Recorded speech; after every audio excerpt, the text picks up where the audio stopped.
नमस्कार। मैं वीके बहुगुणा आज आपका फिर से उत्तराखंड रक्षा मोर्चा की जनसंवाद की चौथी कड़ी में आप सबका स्वागत करता हूं। मैं आशा करता हूं कि आप हमारे वीडियोस को लाइक करेंगे, ज़्यादा से ज़्यादा शेयर करेंगे और सब्सक्राइब कीजिए। जैसे कि मैंने पहले ही कहा है कि इन वीडियो के माध्यम से हम उत्तराखंड की जनता में ये संदेश देना चाह रहे हैं कि उत्तराखंड में एक राज्य भित्तिक, एक राज्य स्तर पर केंद्रित एक ऐसे क्षेत्रीय दल की आवश्यकता है जो कि हमारे राज्य की समस्याओं का समाधान के लिए कार्यरत रहें।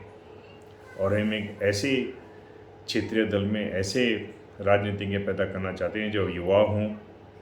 और जो हमारे इस प्रदेश की सेवा में पूरी ईमानदारी से लगना चाह रहे हों। उन्हीं को हम इसमें आगे लाना चाहते हैं। आज के इस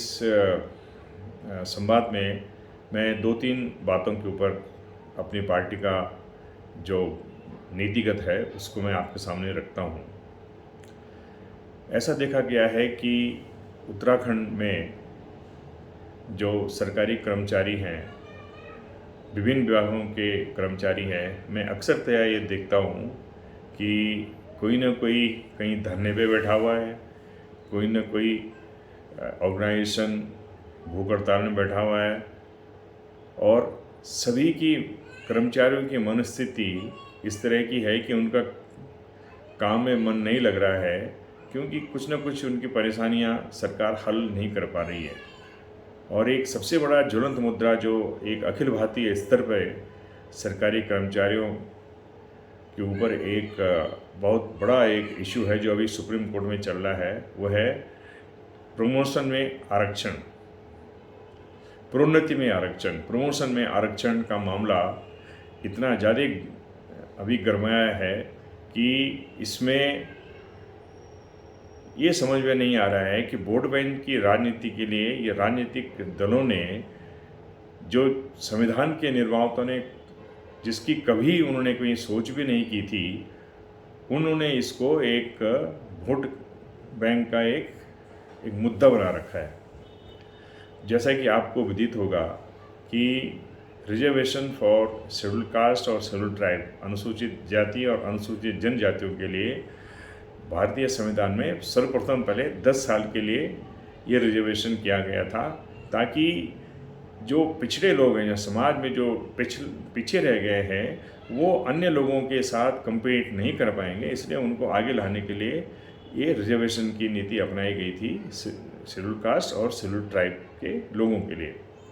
लेकिन धीरे धीरे इसको हर साल 10 साल के बाद फिर से एक कॉन्स्टिट्यूशनल अमेंडमेंट ला करके इसको बढ़ाया जाता रहा है और आज देश में सभी लोग इसको ये एक्सेप्ट कर चुके हैं कि शेड्यूल कास्ट और शेड्यूल ट्राइब के लिए रिजर्वेशन में कोई भी अपोजिशन आज करने को कोई देश में तैयार नहीं है, क्योंकि रिजर्वेशन एक ऐसे तबके को मिल रहा है जो कि वंचित रहे हैं बहुत वर्षों तक जो है इन सब आवश्यकताओं से। किंतु प्रमोशन में जो आरक्षण है ये गहरी चोट कर रहा है पूरे समाज की एक समन्वित, एक आधारभूत जो संरचना है। और इसमें अभी तक जो पॉलिटिकल पार्टी हैं वो इसमें वोट बैंक की नीति अपना करके अभी तक इसमें कोई निर्णय नहीं ले पाई हैं और प्रमोशन में आरक्षण दे रही हैं। जिस देश में मेरिट, जिस देश में योग्यता का कोई ध्यान न रखा जाए, वो देश कभी आगे पनप नहीं सकता है। आज हम देखते हैं कि इस तरह की प्रवृत्ति से उत्तराखंड जैसे राज्य में जहाँ पर कि लोग बहुत सक्षम हैं काम करने को, अपने अपने रूप में अपने अपने विभागों में काम कर रहे हैं और यहाँ पर इतनी ज़्यादा इंडस्ट्रीज अभी नहीं लगी हैं कि लोग बाग सरकारी नौकरी को छोड़ करके प्राइवेट में ज़्यादा जाना चाहेंगे। और इस तरह से एक सरकारी नौकरी जो है यहाँ उत्तराखंड के वासियों के लिए एक नितांत आवश्यक एक है। उसमें अगर आपने प्रमोशन में आरक्षण कर दिया तो जो लोग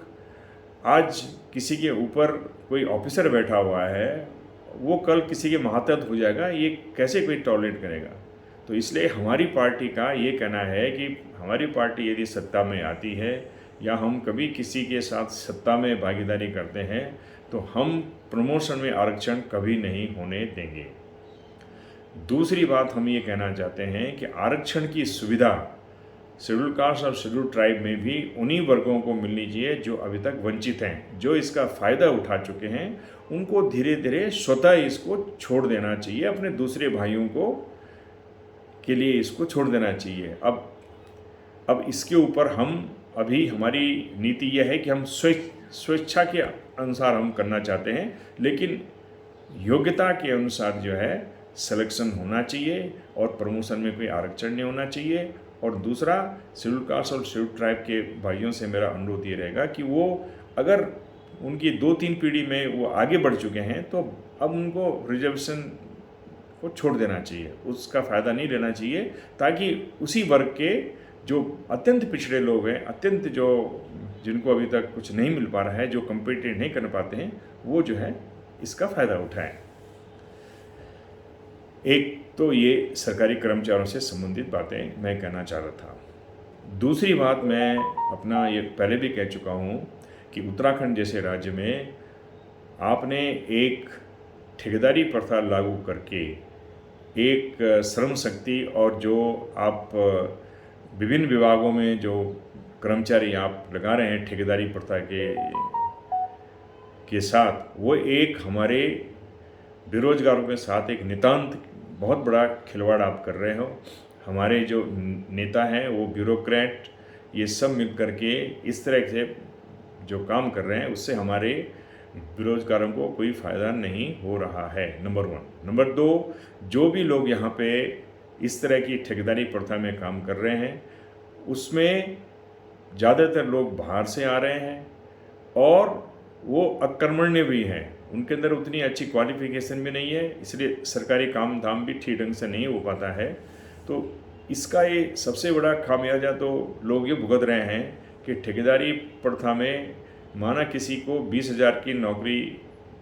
मिल रही है तो उसमें से 5-6 हज़ार रुपये तो ठेकेदार खा लेते हैं, और ये एक भ्रष्टाचार का भी एक अहम मुद्दा बनता चला जा रहा है। तो हमारी पार्टी का ये कहना है, जो भी पार्टियां कल यहाँ पे सरकार बनाएंगी, उनसे हमारा ये कहना है, हम अपनी जनता को ये कहना चाहते हैं कि आप उस पार्टी को वोट दीजिए जो कि ठेकेदारी प्रथा को ख़त्म करके प्रत्येक विभाग में वो नियुक्तियाँ भरे नियम के अनुसार। अगर किसी विभाग में इमरजेंसी के लिहाज से कोई ठेकेदारी प्रथा में किसी को लगाना है तो प्रत्येक हेड ऑफ द डिपार्टमेंट को और डिस्ट्रिक्ट में हेड ऑफ द ऑफिस को आप जो है ऑथराइज कर दीजिए लोगों को एडहॉक में लगाने को 1-2 महीने के लिए, 3 महीने के लिए। उसके बाद आप जो है उसकी रेगुलर भर्ती कीजिए ताकि लोगों को जो है रेगुलर जॉब मिले। आज वो ठेकेदार के ऊपर डिपेंडेंट है, जब चाहे वो तब कहीं उनको निकाल लेगा। तो इस तरह की जो व्यवस्था है ये बहुत खतरनाक है।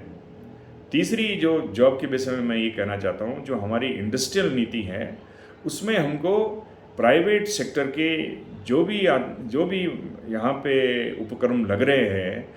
उनमें सरकार को ये कहना चाहिए कि 70% जो उनकी मैन पावर है वो उत्तराखंड के लोगों से ही भरी जाए। बाहर से आप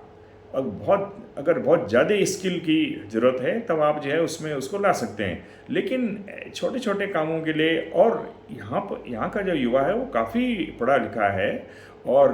बीटेक वो लोग करें, इंजीनियरिंग कॉलेज यहाँ पे है, बड़े बड़े कॉलेज यहाँ पे हैं, तो उनको यहाँ के लोगों को जो है जॉब मिलना चाहिए। इसलिए आप उनको इंडस्ट्रियल जो पॉलिसी सरकार की है उसमें ये हमको ये करना चाहिए। तो तभी जो है यहाँ के जो बेरोजगार युवक हैं उनको जो है फ़ायदा होगा। इस तरह से हमारी जो पार्टी की जो नीति है वो ये रहेगी कि एक स्वच्छ प्रशासन देने के लिए, एक अनुशासित प्रशासन देने के लिए हमको एक ऐसी मैन पावर चाहिए जो एक सेटिस्फाइड मैन पावर है, उसको लगता है कि हाँ मुझे अच्छा एक वेतन क्रम मिल रहा है और मैं इस राज्य की सेवा में तत्पर रहूं और ईमानदारी से काम करूं। तो इसमें आज हमने जो इशू रेज किए हैं वो एक प्रमोशन में आरक्षण का है, और दूसरा हमारे जो ठेकेदारी प्रथा ख़त्म करके प्रत्येक विभाग में जो है इसमें हमको नियुक्तियां करनी चाहिए रेगुलर, और तीसरा इंडस्ट्रियल पॉलिसी को चेंज करके हमको स्थानीय लोगों के रोज़गार की व्यवस्था सरकार को करनी चाहिए। तो आज के लिए इतना ही। हमारे इस वीडियो को आप शेयर कीजिए, लाइक कीजिए, सब्सक्राइब कीजिए, और फिर इसके साथ ही आज के लिए इतना ही। नमस्कार, फिर मिलेंगे।